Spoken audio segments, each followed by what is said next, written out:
It was one of my favorite earliest songs to grind to. Wow. At 8th grade dances with my braces, and it was awesome. It was a beautiful time. It's Leah. I'm here with Maya Hawke. Maya. Can you shuffle your playlist for us? Yeah, I'm not gonna shuffle a playlist. I'm gonna shuffle my entire iTunes library. That is what I love to Which hear. I have had the same iTunes library since I was 8 years old. I've been working on it for a very long time. First song that comes up on shuffle is Fire Burning by Sean Kingston.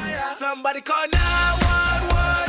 Shawty fire burning on the dance floor. I mean, was there a bigger, better hit than Beautiful Girls? Absolutely I mean, not. was there a more anthemic and excellent? I remember the music video. I remember the jukebox. I just gotta say, big fan. Love the hits. It was one of my favorite earliest songs to grind to. Wow. At 8th grade dances with my braces, and it was awesome. It was a beautiful time. Okay, awesome. We've got a song called NASA's Fake by Raffaella, who's a friend of mine. I've got so many problems I can't solve, I can't stop them, so I'm gonna go. She's very fabulous and kind of bounds off the ground like a ballerina in an amazing way, and has a voice that could shatter glass in a good way. I've got fatherjohnmisty. I went to the store one day. Oh, 'cause I went to the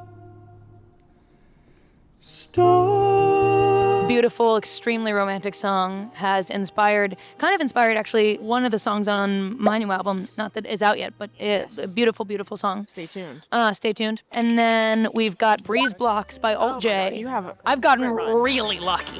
Do you know where the muffins go? They go along to take your honey. I think this song was recommended to me by a boy I went to high school with, who I thought was so cool and used to cut class and play piano. And was like, have you heard altj? And I was like, no. And then I got really into it for a while. It's like a period of time in my life where I was listening to altj and King Cruel and Arctic Monkeys. You were different. And You weren't like other girls. I was actually like all of the other girls at my school. Then, okay, now we've got Seaside, the Kooks to end it on. Fell in love at the seaside. I handle my charm with time and sleight of hand. Do you have a perfect scenario for Seaside by the Kooks? Come on. I'm gonna shock you when I say this. Sitting by the seaside.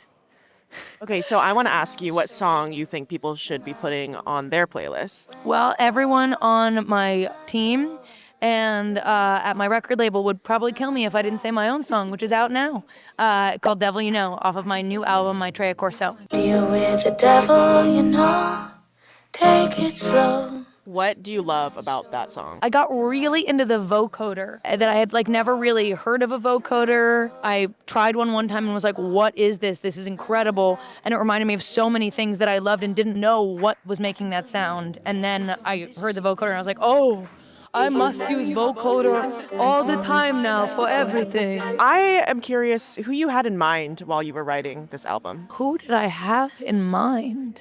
I mean, it's busy up there. Every song would have a different answer. I definitely was trying to let myself free. I had yes in mind.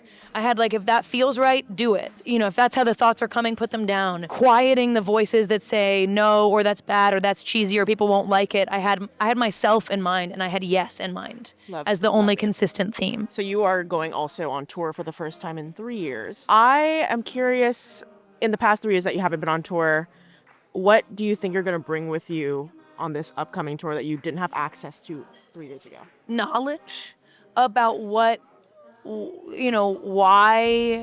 I haven't been on tour in 3 years is that tour really scares me. I get really, really nervous, and I find that the older I get, the worse my stage fright gets. Yeah, when I was younger, I didn't have stage fright. I just had to pee a lot before I went on stage. Relatable. And yeah, and then now it's really bad. And so I think I've tried to build a touring experience for myself that will hopefully give me the longevity and strength to want to and be able to do it more. I'm bringing in a sense of intimacy, and I'm really trying to build a show that is the show I would want to go to, not the show I think other people want to be at.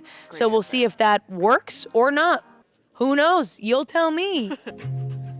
You're not done. You're not nothing. something, and you're not the only